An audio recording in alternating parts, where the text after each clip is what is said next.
V kategórii C3 iné organizácie verejného sektora. Oceneným finalistom je Materiálovo-technologická fakulta so sídlom v Trnave STU Bratislava. Poprosím, aby si ocenenie prišli prevziať profesor doktor inžinier Jozef Peterka, prodekan, a docentka inžinierka Iveta Paulová, PhD, manažérka kvality. A ja vám poviem, že Materiálovo-technologická fakulta sa zamerala na výchovu absolventa univerzitného typu pre širokú oblasť priemyselnej, hlavne strojárskej výroby.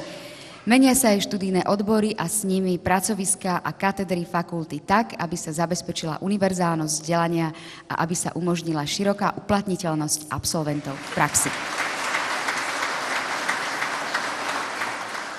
Každá súťaž je vlastne o nejakom porovnávaní sa v danej oblasti. Pre nás táto cena práve znamená to, tým, že sme sa dostali až takto ďaleko, že tie procesy, ktoré sme naštartovali pred 2 rokmi, kedy nastúpilo nové vedenie, ideme správnym smerom.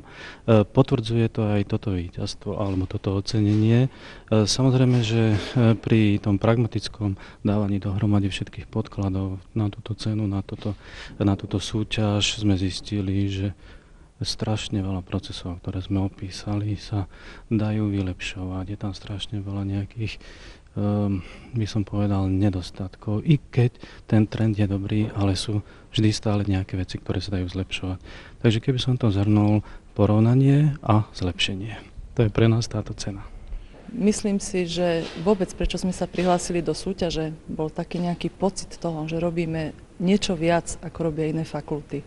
Čiže toto bolo také odštartovanie práve toho 2-ročného úsilia našeho vedenia a myslím si, že to potvrdilo práve to, že sme tu dnes a veľmi veľa vecí sa prečistilo. Vieme, kam máme smerovať ďalej, aby sme boli ozaj výnimoční medzi fakultami a v školstve.